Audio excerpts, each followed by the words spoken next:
You are listening to a Clarkesworld Magazine podcast. I'm your host and narrator, Kate Baker. Welcome to the fifth story for the month of May 2026, issue 236. As per usual, my sincerest thanks goes out to you for showing up and listening, for telling a friend about a podcast or stories that you like, and for chucking a few bucks our way or going to patreon.com/Clarkesworld or buying a subscription to the magazine. Every bit helps bring you these stories, these worlds, these characters, gives a little bit of escapism in sometimes an overwhelming world. So thank you. Our story is titled Allie and is by Grace Chan. Grace Chan is an award-winning speculative fiction writer. She writes about brains, minds, and space. Her critically acclaimed debut novel, Every Version of You, is about staying in love after mind uploading into virtual reality. Her short fiction has been published widely, translated into multiple languages, and appeared in the Best Science Fiction of the Year. Grace was born in Malaysia and lives in Australia. In her other life, she works as a psychiatrist.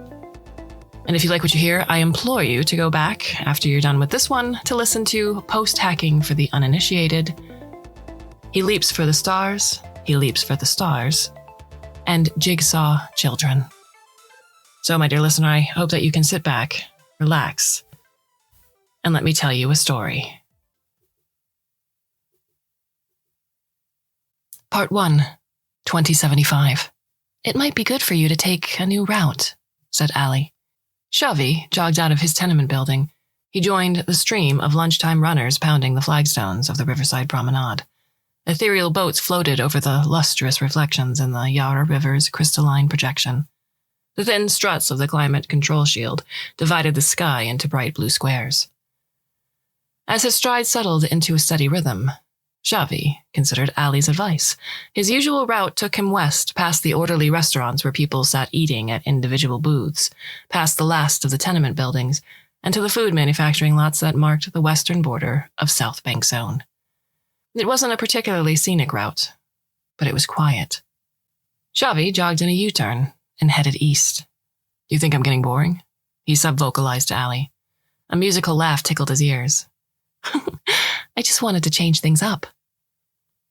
Yeah, I'm getting boring.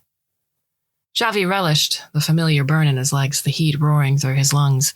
Gray flagstones gave way to variegated terracotta arranged in semicircular patterns. This part of South Bank Zone was a towering warren of shopping arcades. Shoppers zipped around with intense hypnotic focus. Christmas music blasted from overhead speakers, animated decorations danced in windows and plazas. I can't believe it's December already. You said the same thing last year, Shavi.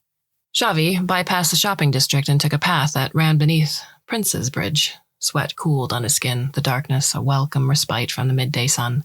The rumble of a subway traveled through the ground and into Shavi's body. When did I last come this way? Shavi asked. September 22nd, 2073. More than 2 years ago. It was quieter on the other side of Prince's Bridge. The sidewalk was cracked and scuffed. There was no artificial projection of the Yarra River, only a large brown ditch. Shavi followed a meandering path that took him into the Alexandra Gardens, where a couple of old gardening droids tended the unadorned lawns. One of the droids was cutting grass. Shavi slowed to a walk as a prolonged sneezing fit overpowered him. Said Allie. I'll make a note to restart your grass desensitization shots. Must you? He asked between sneezes. Oh, there's your answer. Once he'd recovered, Shavi noticed an old-fashioned brick building set at the end of a narrow driveway. Something about the place struck a chord in his memory. Allie, have I been here before? You grew up here, Shavi. Allie must have felt his shock, but she said nothing, only waited as he approached the building. It was blocky and large, reaching 3 floors high. The entrance came into view, the garden's children's creche. Of course, he knew this place, but he hadn't thought about it for many years. How had his mind obscured such a significant piece of his history? To one side of the building was a yard surrounded by a transparent fence. About 30 children were playing in the grass, scrambling over obstacles, chasing each other around bushes, digging in mud pits. From time to time, the children stopped in their tracks with a frowning, inward expression, then spoke aloud to themselves. No, I'm not thirsty, declared one. But there is a dinosaur in the bush, insisted another. 2 adults stood at the side of the yard, supervising the play but rarely intervening. They haven't learned to sub-vocalize yet, Xavi noticed, surprised. Each child's Allie lived in a tiny chip attached to their language networks and grew alongside them, a perfectly responsive, moldable friend, confidant, teacher, therapist, and companion. They learn that around age 6 or 7, when they become more aware of the boundary between self and other, and of social norms, Allie explained. I see. Do you remember much? He stood watching the children for a while, his body cooling and heartbeat slowing. He didn't know much about his early life. It wasn't something his parents spoke about. They weren't the sort who welcomed questions. He had a vague sense from roundabout conversations that he'd been put into the creche at around 6 months of age. His sister, 5 years his junior, had gone in even earlier, shortly after her birth. An art smock, Allie murmured. White, with purple spots. Fragments of memory swooped upon him, pushing his arms into the paint-spattered smock, digging his fingers into soft clay, shaping a head, a torso, limbs. Dozens of little, mushy bodies. He'd lined them up in neat rows like an army, not like a family. The smell of wet clay. Other children taking his figurines, squashing them. The taste of snot in his throat. The light of Allie in his mind, holding him together. It's hard to remember. Xavi managed. The disjointed memories came effortfully, spurts of water from a rusty faucet. They subsided only with another burst of effort. Xavi watched as a child of about 3 climbed onto a rock, wobbled, and fell. The toddler's mouth opened in a yowl of distress. But her cries cut off as her Allie evidently began to soothe her. The toddler wrapped her arms around her bent legs, put her tear-stained face on her knees, and rocked back and forth listening to her internal comforter. One of the supervisors walked over to the fence, eyeing Xavi suspiciously. Can I help you? Oh, sorry. Xavi realized how strange he looked, gaping in at the creche. I lived here when I was a kid. The supervisor softened. You're not the first to come by. You still live in the zone? Yeah, West End. Sweet. You know, everyone talks about making it to City Zone, but it's overhyped. We've got it all right here, not like other countries, right? Yeah, right. In Malaysia, the air's so bad everyone's got asthma. You been there? Nah. Me neither. My nephew just went for a holiday, but I bet he won't be going back there in a hurry. What do you do for work? Mostly data sweeping. It was a standard, boring answer. Xavi could see the supervisor tuning out. People who knew code were code checkers. People who didn't swept. They verified and calibrated data for the machine learning algorithms. 4 hours a day got you a basic salary. You could take on additional work if you were saving up for a treat like a virtual adventure, or a real-life trip, or a swish piece of tech. Well, you must get plenty of spare time, said the supervisor. We still pull 8-hour shifts. Archaic, huh? Lucky we've got a nice bunch of kids, no trouble from any of them. And the Allies are great. They plan all the lessons, deal with the meltdowns, even remind the kids when to take a whiz. Xavi echoed the supervisor's boisterous laugh, then made an excuse about needing to get back to work. The children's chatter faded as he retraced his path through the gardens. The adrenaline from his run had dissipated, leaving him chilled and hollow. His fingers were numb. A couple of joggers overtook him as he crossed beneath the bridge. What's wrong with me, Allie? A pause. You're just unsettled, Xavi. Why don't I remember much about my childhood? We all need a story to hold ourselves together. I know. Xavi emerged on the other side of the bridge, blinking in the bright light. Maybe I should catch up with my parents. Maybe your sister first?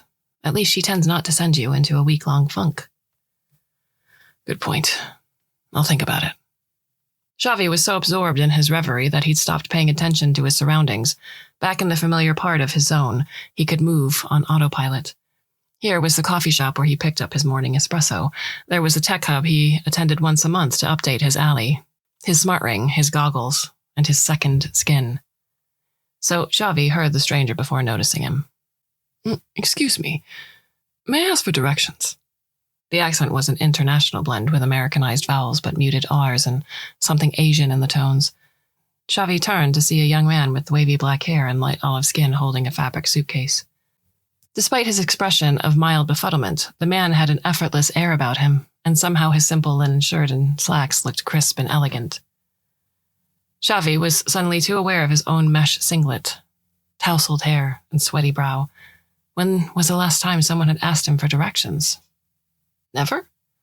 Did this tourist, for surely everything about him shouted, "Not from here," not have an alley?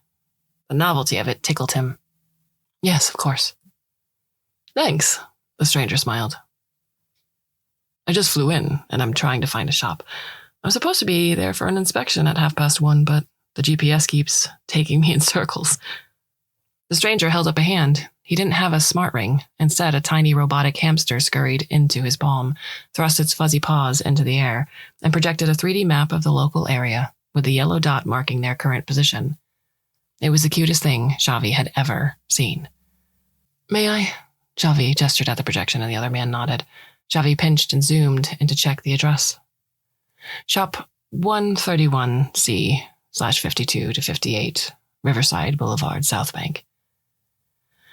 The address looks right, but the GPS is terrible when the shields are at full strength. It'll find the building, but not the individual shop. Ali murmured. It's 1:27 p.m. Your next work shift starts in 3 minutes. Xavi hesitated for just a moment. Come on, I'll take you there. Do you need a hand with your suitcase? The stranger offered another smile, this one warmer. No thanks. The hamster bot scampered up the stranger's arm and perched on his shoulder. Xavi led him back past the tech hub and the coffee shop, across a bluestone plaza, up 2 escalators, and into an arcade lined with boutique stores selling everything from tropical fish to artisan chocolates, to purses handwoven by crafters in Bangladesh. The air was scented with mandarin and cardamom. As they walked, the stranger introduced himself as Adrian Xu. It was his first time in Australia, and he was from Taichung. He was here to scope out a rental for his sister's premium biscuit business. She had 3 outlets in Taiwan and was looking to expand into Australia. Premium biscuits? Oh, not your usual chocolate chip. Oolong biscuits, pineapple tarts. Peng Bing. Peng Bing, a biscuit with a long history in Taiwan. Airy, puffed up, and crispy with a hollow center and a brown sugar filling. Ali supplied. Sounds delicious. My sister's the head patissiere and runs everything. I'm just the broke writer she's roped into being her assistant. Adrian surveyed the countless shops with a concerned expression. Do you think there'd be any interest here? I think so. Xavi nudged Ali, who informed him. There are no biscuit shops in our zone, except for Mrs. Cookie, a chain store selling affordable, overstuffed cookies in traditional flavors. Openness to international cuisines has been increasing over the past 5 years and is now at the highest it's been since the 20s.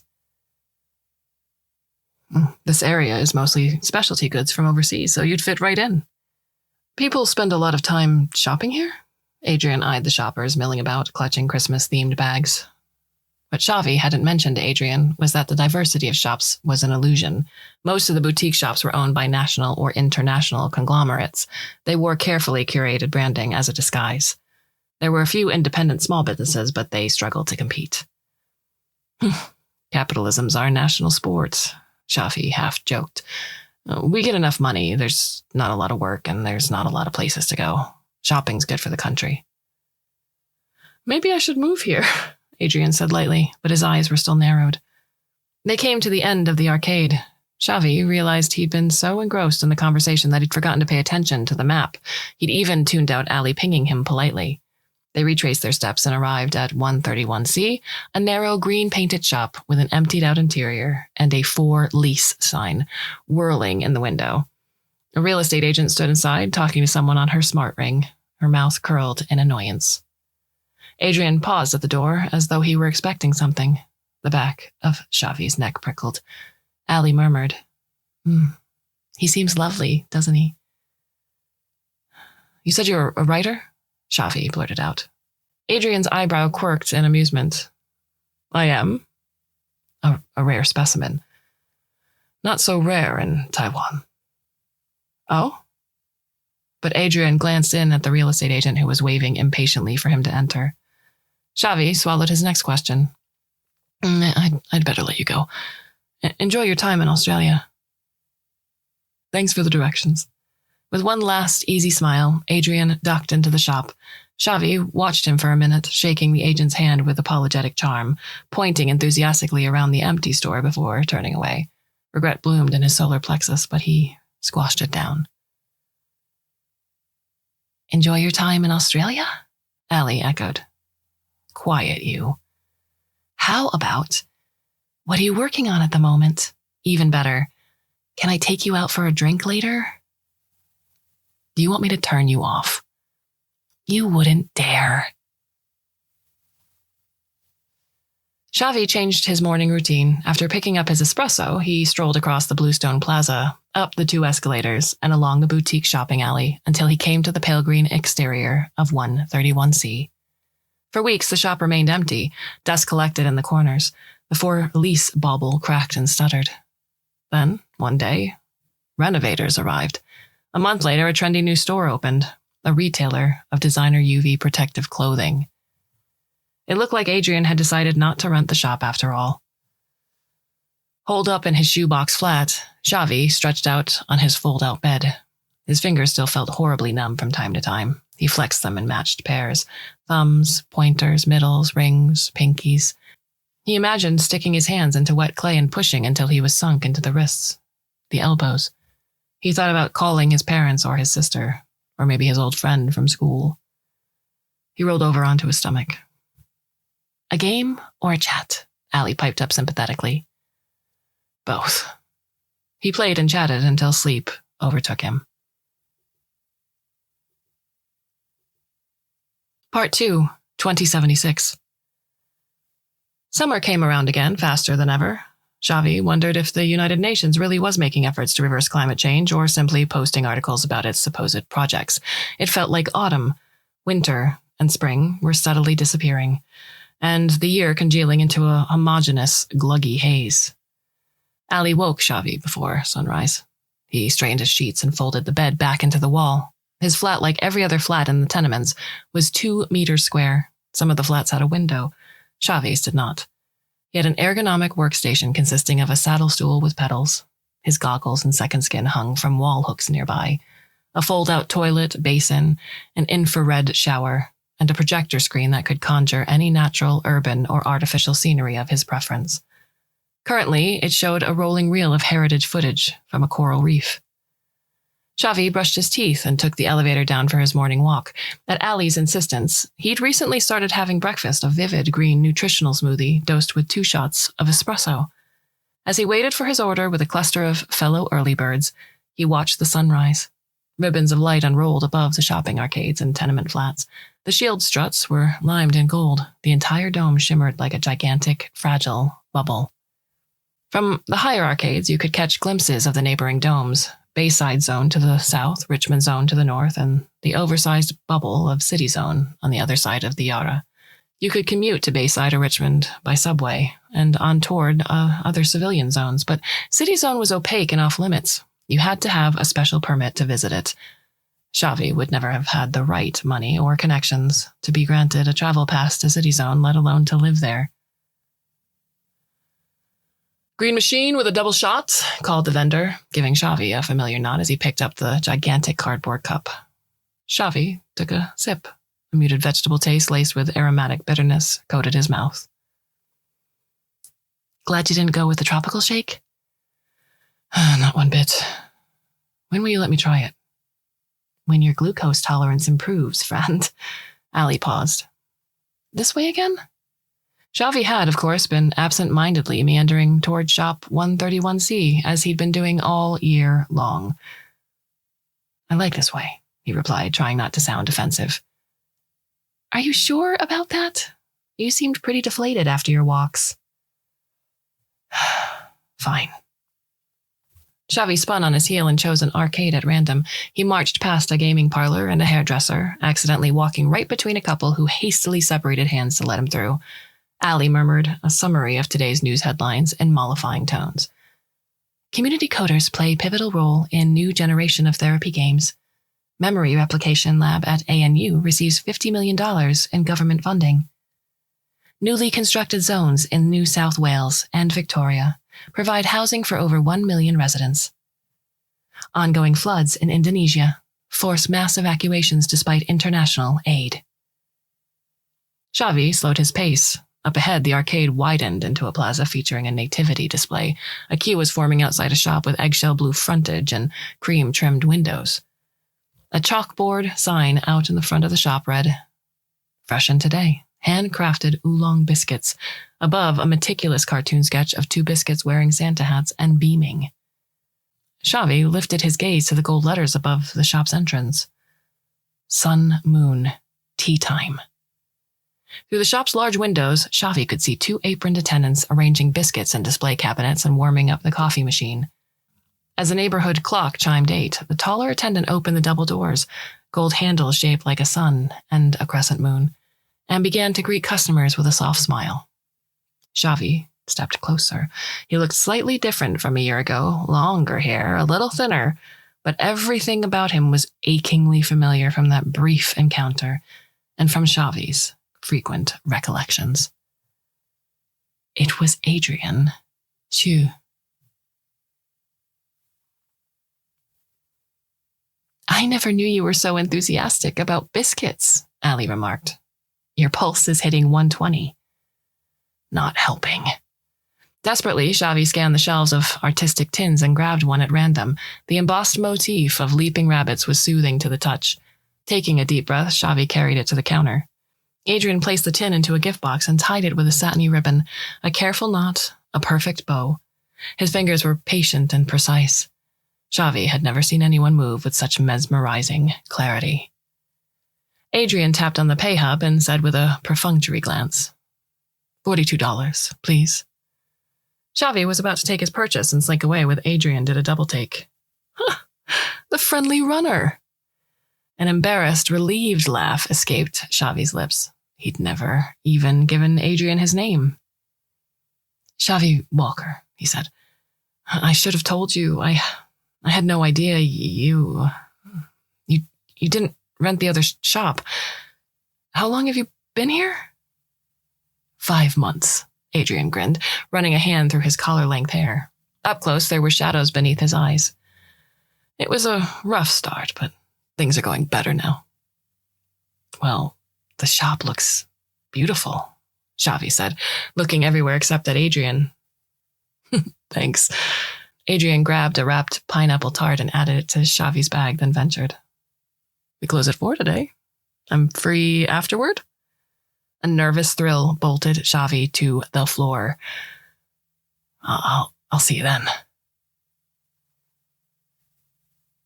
At 3:45, Xavi picked up 2 cans of his favorite melon soda from a vending machine and walked back to Sun Moon tea time. His eyes were sore from 5 hours of data sweeping. He'd skipped his lunchtime run to put in an extra hour just in case he might need to pay for a nice dinner in the very near future. When he reached the biscuit shop, Adrian was ushering out the last customer of the day. He grinned when he saw Xavi and held the door for him. "VIPs only." Adrian flipped the vintage sign from open to closed.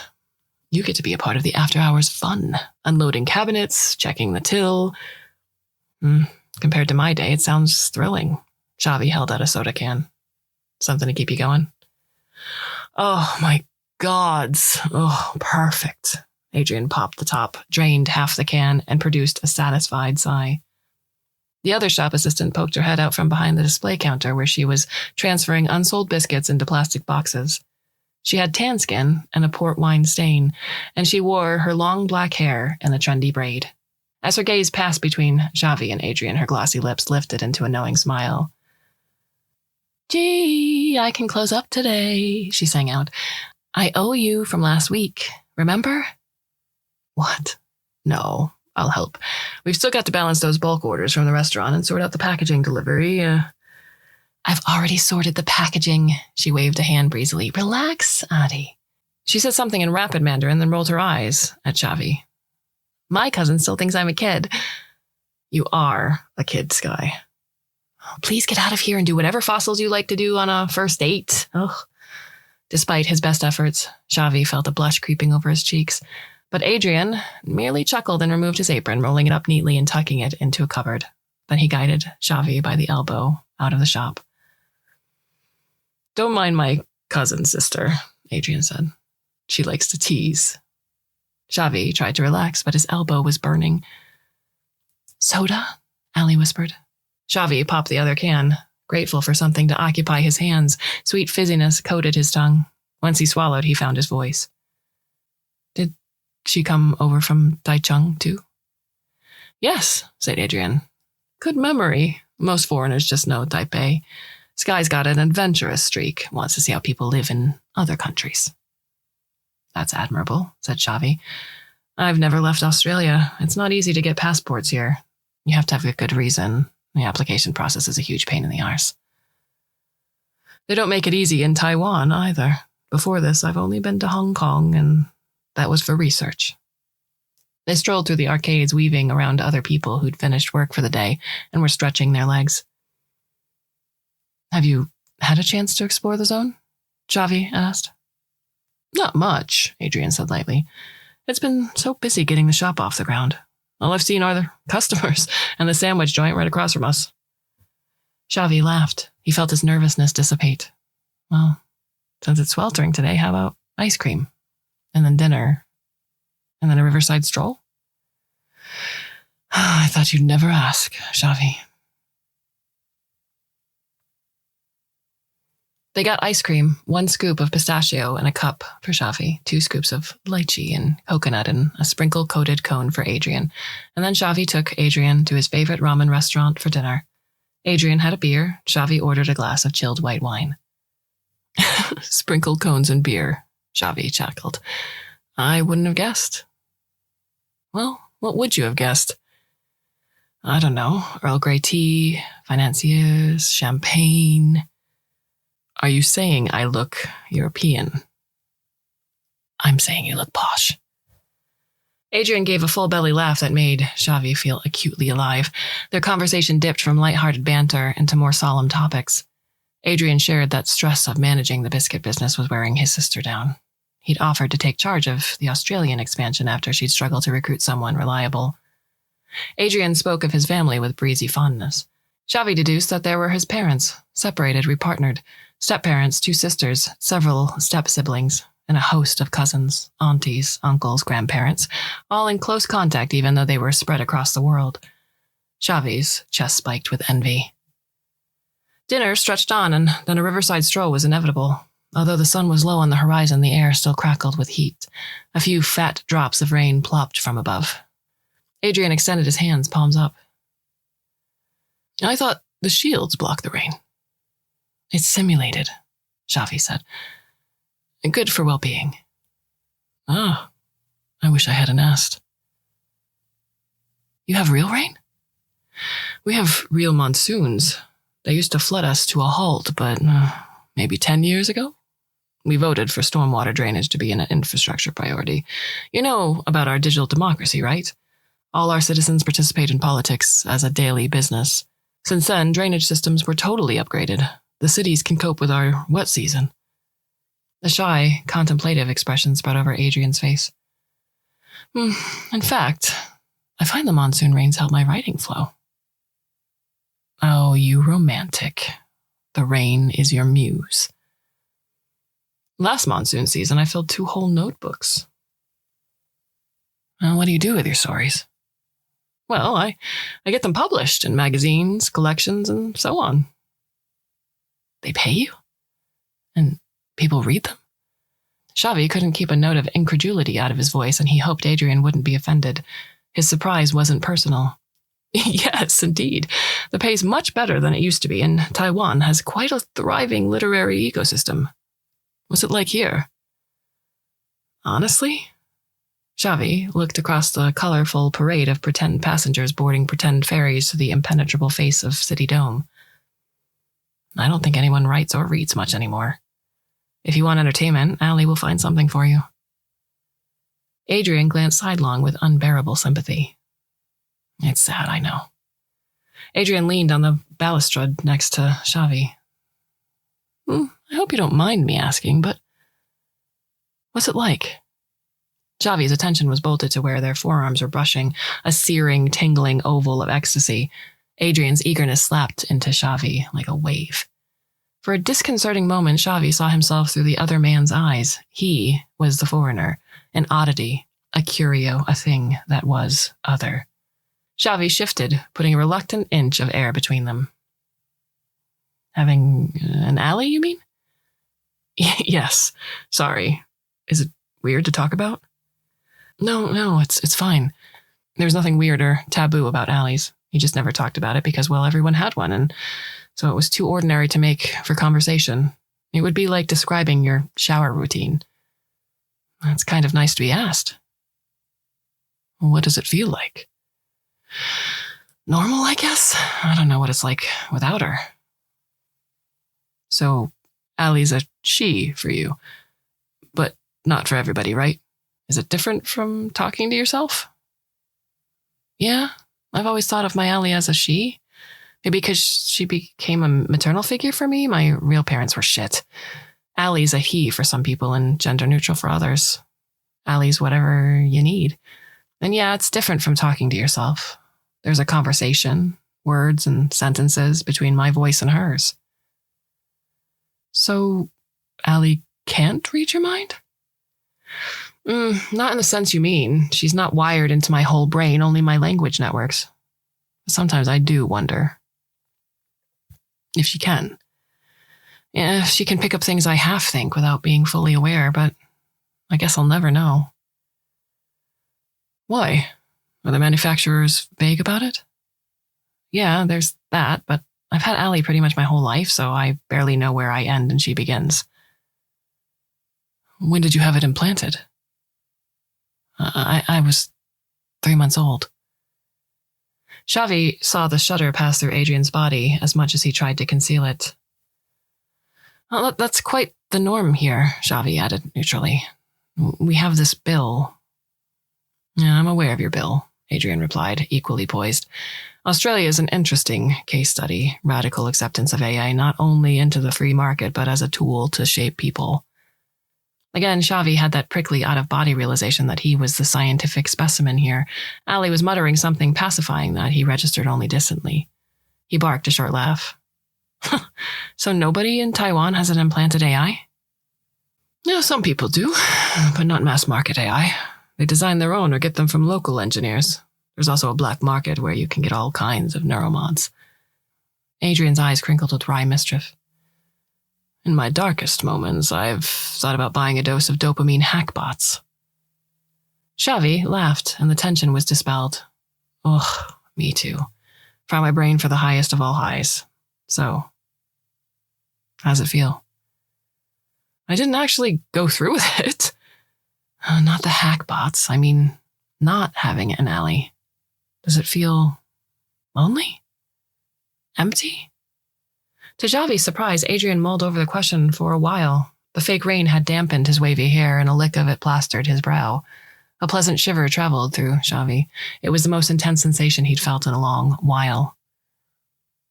Yes, I'd say it's a natural part of being alive, to be lonely sometimes, to be empty sometimes, to move through that if you can, but not completely. Sorry, there's the sentimental writer in me. Adrian rubbed his neck and offered a sheepish grin. Xavi, I have to get home. Just as Xavi's heart dropped, Adrian hitched up his pant cuff to reveal a prosthetic right leg, gleaming, balanced with an adaptive weave merging into his knee. The tech's very modern, but I still get sore after a whole day on my feet. Of course, Xavi said, surprised and relieved. He bit back an instinct to ask what happened. Adrian had probably answered that question ad infinitum, and Xavi was sure he'd find out down the track. You should have said something earlier.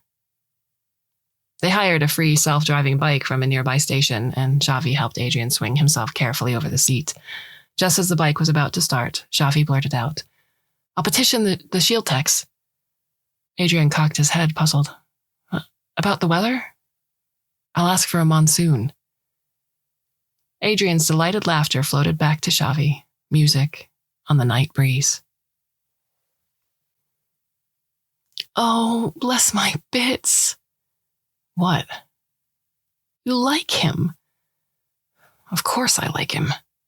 No, you really like him. Oh, indeed. Like no one before? Oh, this is different, Xavi. I can feel it.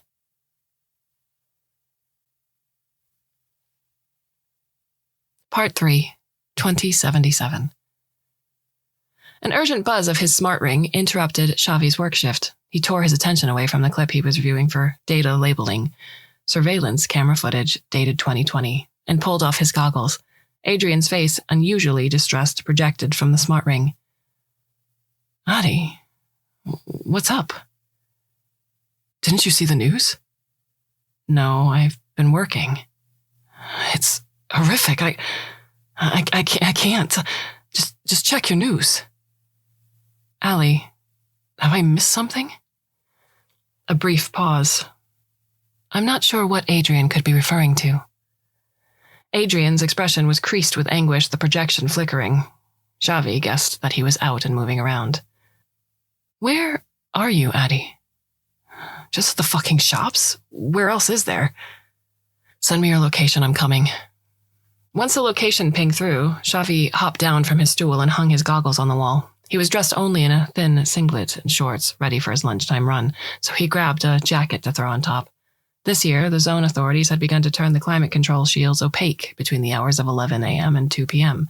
The cooling systems could no longer keep up with the soaring temperatures, so now they had a miniature nighttime in the middle of the day. Xavi found Adrian wandering the restaurant district, where festive red and green spotlights whirled through dim arcades. Adrian's limp was more pronounced, which gave away his distress. Adrian greeted him with a terse look instead of their usual peck on the lips. What happened, Addie? You don't know. Xavi spread his hands wide. Oh, your Allie is useless, Adrian snapped, and Xavi felt his anger like the swipe of a knife. Adrian's emotions were just like his movements, clear and true. Sometimes Xavi wished for the same scorch of anger, the easy flow of tears, those sparkling bursts of gladness. Adrian took a deep breath. Sorry. Here. An article buzzed into Xavi's smart ring, published this morning in a Taiwanese newspaper. A missile from a People's Republic military ship had struck a town in southern Taiwan, killing at least 30 civilians and injuring hundreds more. The Chinese Navy was claiming that it was a training exercise gone wrong, but the Taiwanese were outraged. Xavi skimmed the article twice through. Allie, why don't you show me this? I'm sorry, Xavi. It didn't register as significant. Xavi placed a hand on Adrian's arm, halting his agitated pacing. Do you have family there? A cousin, but he's fine. Adrian blew out a huge breath. He's fine, but other people are dead and they're saying it was just an accident. What kind of madness is this? Adrian leaned heavily into Xavi, a tree bent by the wind. He covered his face with his hands. I can't stand being here. Everyone's shopping at the same places every day, eating the same food with these zombie expressions, walking in circles without talking to one another. I'm stuck in some wacky, sanitized parallel universe. Xavi bit back his automatic response. Why don't you just go back then if you hate it here? Counted to 3. Allie, help. He just wants you to listen to him. Come on, Addie. Let's go hang out at my place. I'll finish off my work and then we can order some takeout. Adrian flung Xavi's pacifying hand aside in disbelief. You're going to keep working on a day like this? Forget it. I won't work. We'll just hang out and chat. I wish we could get out of here. Hop on a subway, go to another zone, go even farther. I can start an application for a holiday pass. Now, I can put in an application for a holiday pass. Oh! Adrian ran his hands through his hair, yanking on the roots. Xavi noticed that he'd grown even thinner in the past year, and there were new lines crinkling the corners of his eyes. He thought it was the stress of running the biscuit shop, but maybe it was other unarticulated things too.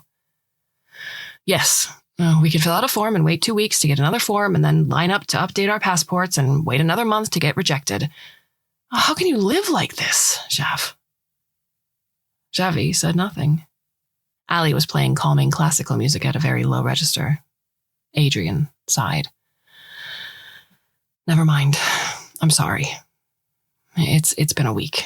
A year, to be honest. Let's just grab some noodles and go back to yours. Back at Xavi's flat, they ate their pad see ew on the floor in front of a projected display of Patagonia. And then they had earnest sex that did not make either of them feel much better. Adrian took a shower under the infrared. Afterward, he sat on the bed folding Xavi's laundry with compulsive neatness. He didn't visit Xavi's apartment often, but when he did, he was always restless and irritable. Xavi had been thinking about asking Adrian to move in with him. They could apply for a bigger place together. But Adrian's behavior made him uncertain. I'm scared he's slipping away from me, Allie. He's lonely here and bored and homesick.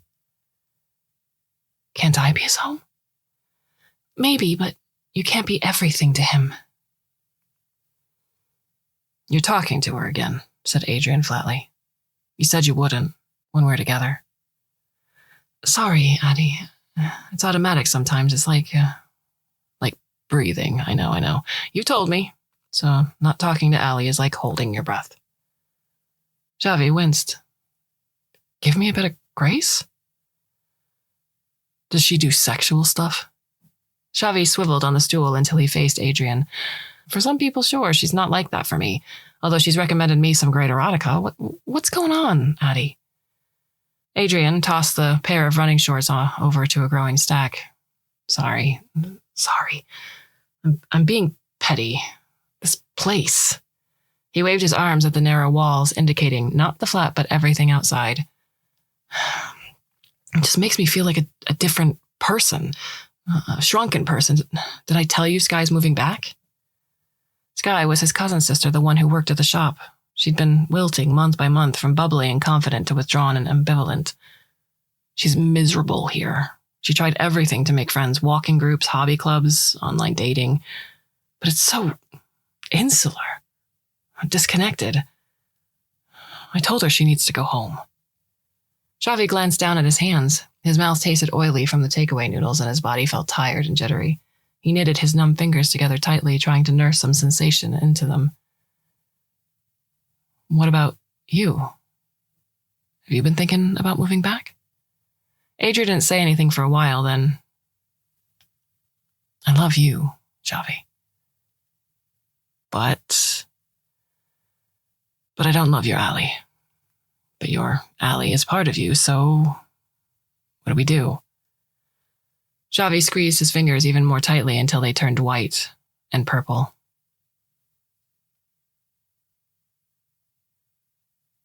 Can you show me what Taichung looks like? Sure. Let me find some live aerial feeds. An impossible city blossomed before Xavi.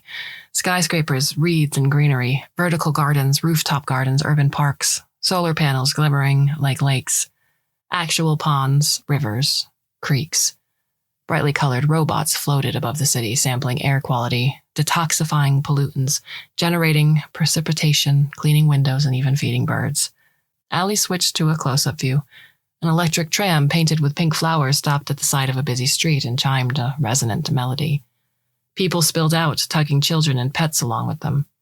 Nearby, an official-looking droid redirected traffic around a crowd in front of a tiered, orange-roofed temple, where incense smoke spiraled into the sky. More people sat on a lawn, sharing snacks from a street cart, putting their trash into adorable little garbage cans that roamed on two legs. Is this real, Allie? As far as I can verify, yes.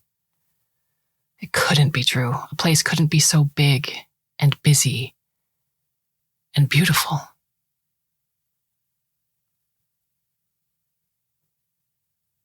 Xavi studied his sister in the holographic display. Lori didn't look noticeably different from the last time they'd spoken, more than a year ago, over video chat. She sat on her fold-out bed, leaning against a pile of pillows printed with internet memes. Although her body slumped backwards with an immovable air, her fingers fidgeted incessantly, tugging the collar of her baggy t-shirt, plucking at her blonde eyebrows. They hadn't met in person for, bloody hell, how long? 6 years. 6 years, yeah, that sounded right. Lori had moved to Eastern Zone when she turned 18, hoping that her anxiety would ease in a quieter, less urban environment. When Xavi had visited, he'd spent an interminable week cooped up with her in her flat. His sister was entirely housebound. Xavi hadn't worked up the courage to visit again. Oh, don't look so bloody worried, Shav. I'm doing okay. Shavi squinted at the blurry panes of her face, trying to make out if she looked paler or more haggard than before. Are you going out at all? No, but it's fine.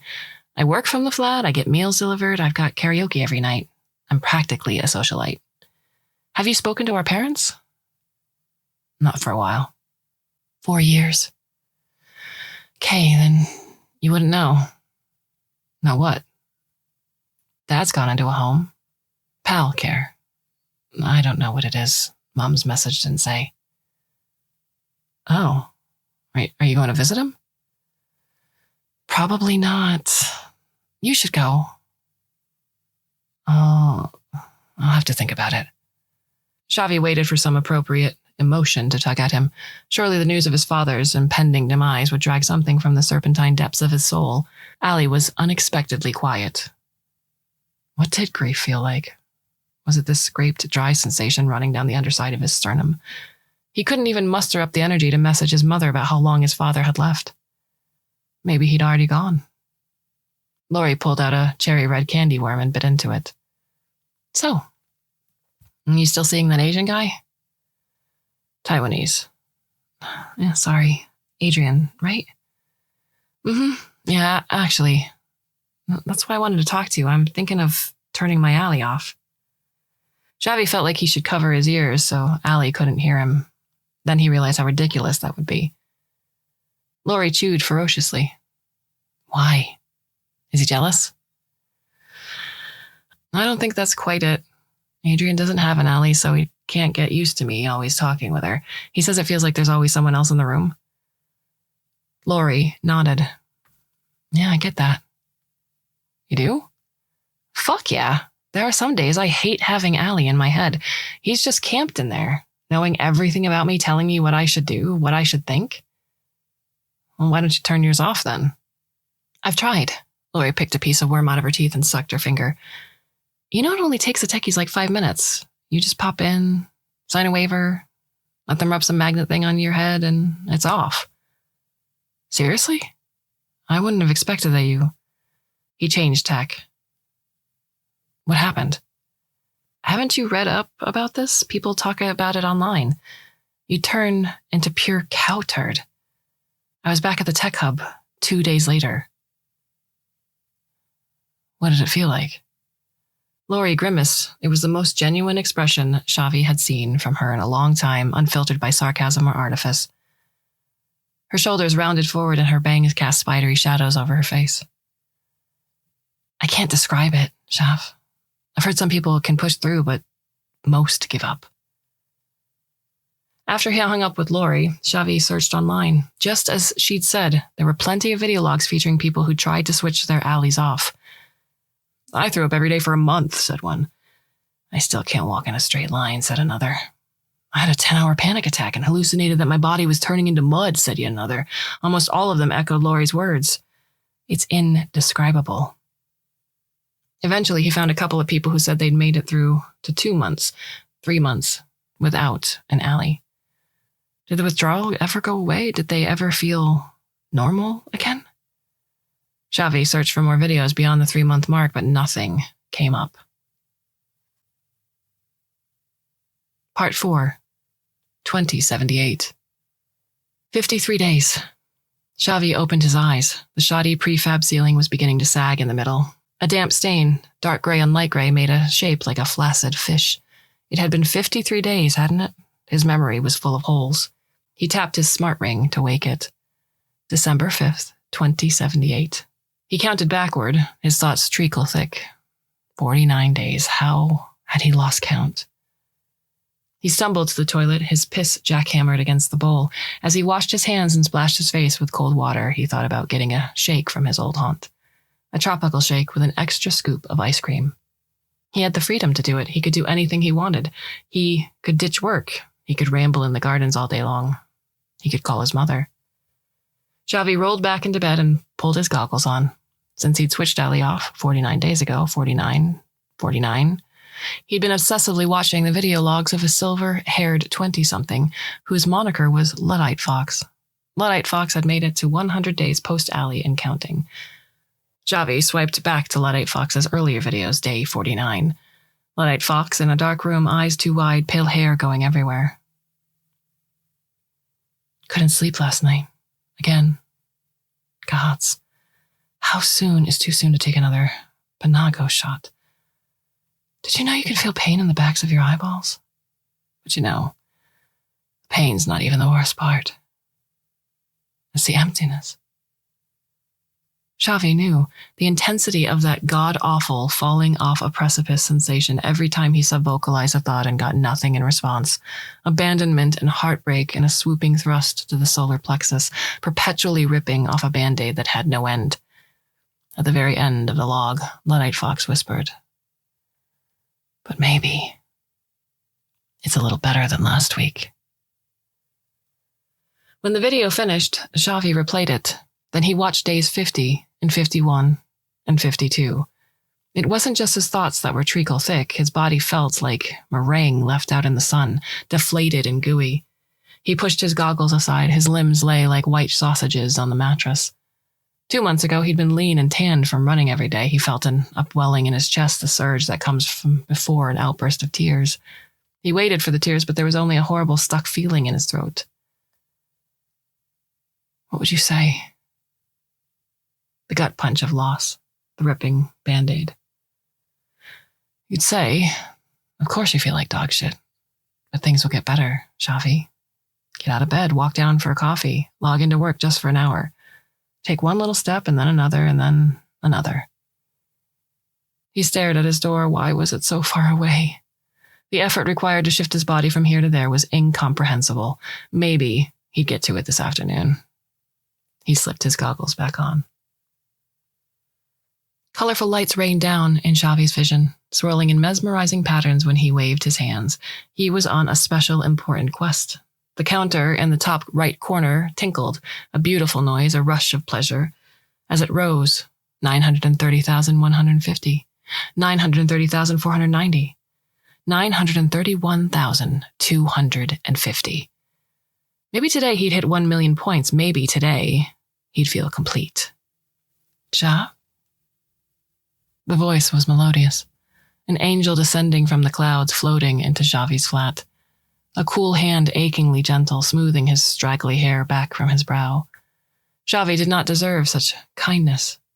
With a huge groan, Xavi rolled onto his side. The colorful lights rolled with him, thankfully. He swiped his fingers in a perfect pattern, collecting another 200 points. Tinkle, tinkle. It didn't sound as good as last time. Xav, I'm going to take your goggles off, okay? Those cool, angelic hands again. Frustrated, Xavi sat bolt upright. Oh, a muscle in his back twanged. He hadn't done that for a while. I can do it myself, he snapped, toddler-like. He wrenched off his goggles and flung them to the foot of his bed. Adrian was sitting on the edge of the fold-out bed, his prosthetic leg stretched out elegantly, his other leg tucked beneath him. His expression was difficult to read, deep concern, a gritty sort of sadness, and something restrained. Adrian drew back and laced his long fingers together. Xavi became cruelly aware of his own body. His arms were freezing cold and numb from waving in the air. His back was stiff from lying in the same position for 5 hours, 6 hours. What time was it? What time is it, Addie? It's 10 o'clock in the morning. He played all night. No wonder his eyeballs were throbbing and his head stung where the strap of his goggles had dug in. He was deathly thirsty and bursting to piss. Should he drink water or empty his bladder first? Or greet Adrian with a kiss? No, not the last option. His breath stank. The branching decisions crippled him. Sore and miserable, he waited for Adrian's lecture. But Adrian was tenderer than expected. He produced a can of melon soda, poured it into a cup. Where had that come from? Had Xavi ever had cups in his flat? And held it to Xavi's lips. He helped Xavi to the toilet and turned on the infrared shower for him. As Xavi washed up, Adrian unknotted a furoshiki cloth to reveal a breakfast of pastries and biscuits. Xavi accepted a plain croissant and nibbled on the corner. He knew it should taste buttery and fragrant, but the flavor came to him indistinctly, as though his tongue were coated in fuzz. He watched Adrian eat a chocolate croissant in 3 large bites. What were you playing? Adrian ventured tentatively.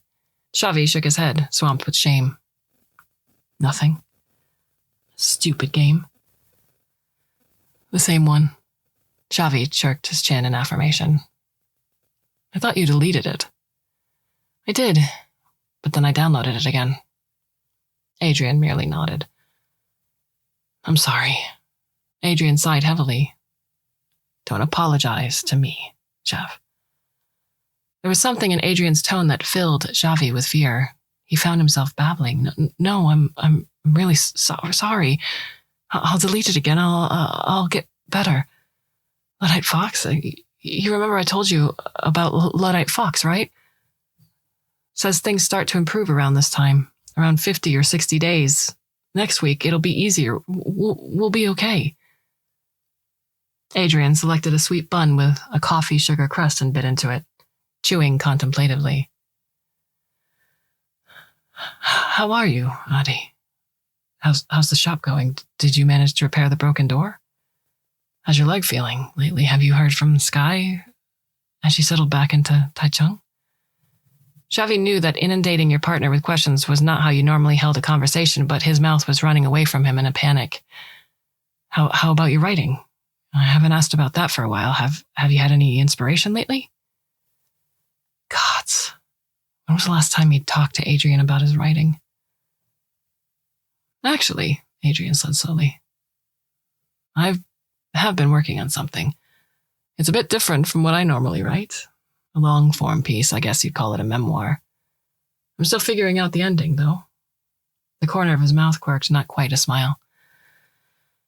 I might need a monsoon to help me out. Xavi's heart was sinking down through his quicksand flesh into his swamp puddle feet.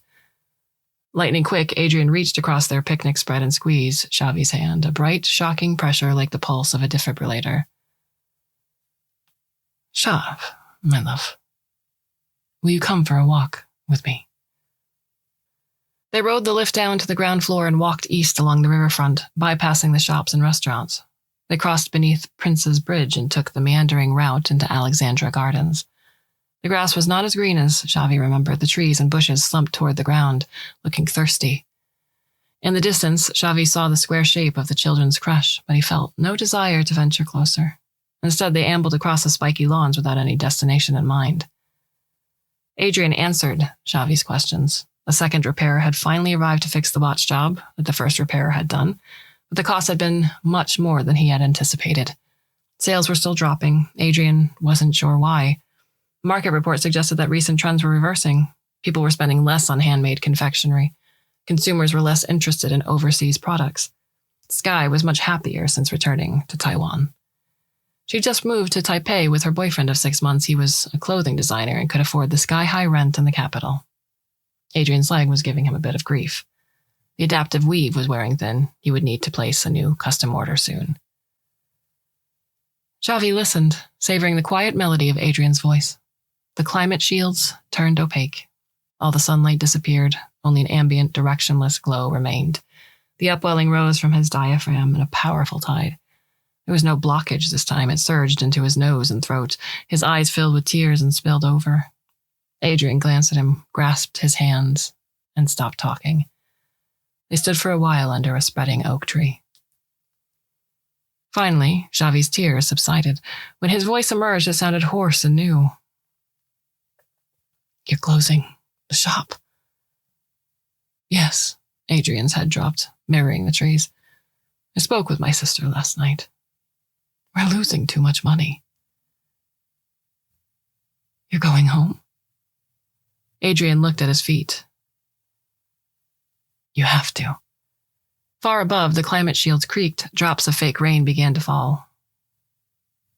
You have to, Xavi repeated, telling them both. The shop, your leg, your memoir? This whole wacky, messed up place?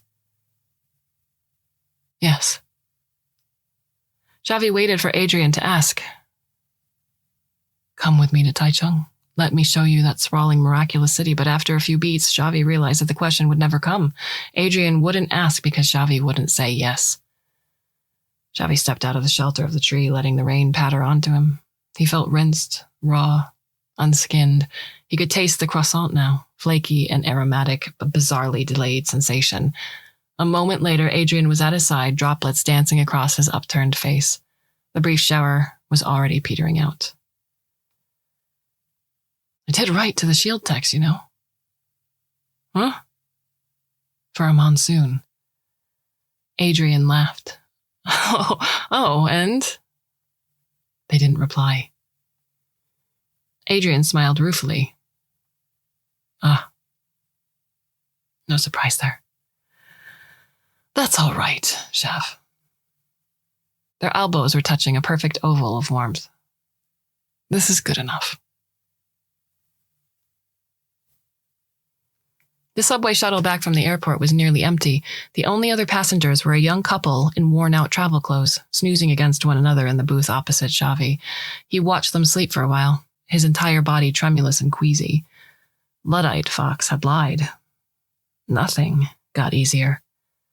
When he returned to South Bank Zone, he hired a self-driving bike to take him the rest of the way back to the tenement flats. It was still early in the morning. The sky was daubed with orange and gold. Only a handful of shops were open. Xavi made just one stop before returning to his flat. The techie had said it might take an hour or two for the updates to install, but by the time Xavi showered and changed into fresh clothes, he felt different. The dysphoria had lifted. The gnawing emptiness was gone. The distance from bed to door felt like a little step, the first of many. Allie? Hi, Xavi. It's so good to be back.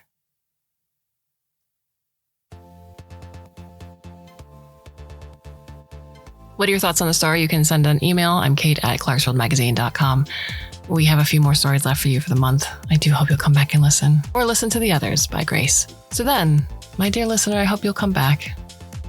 And until then, I bid you a very fond and hopefully very temporary farewell.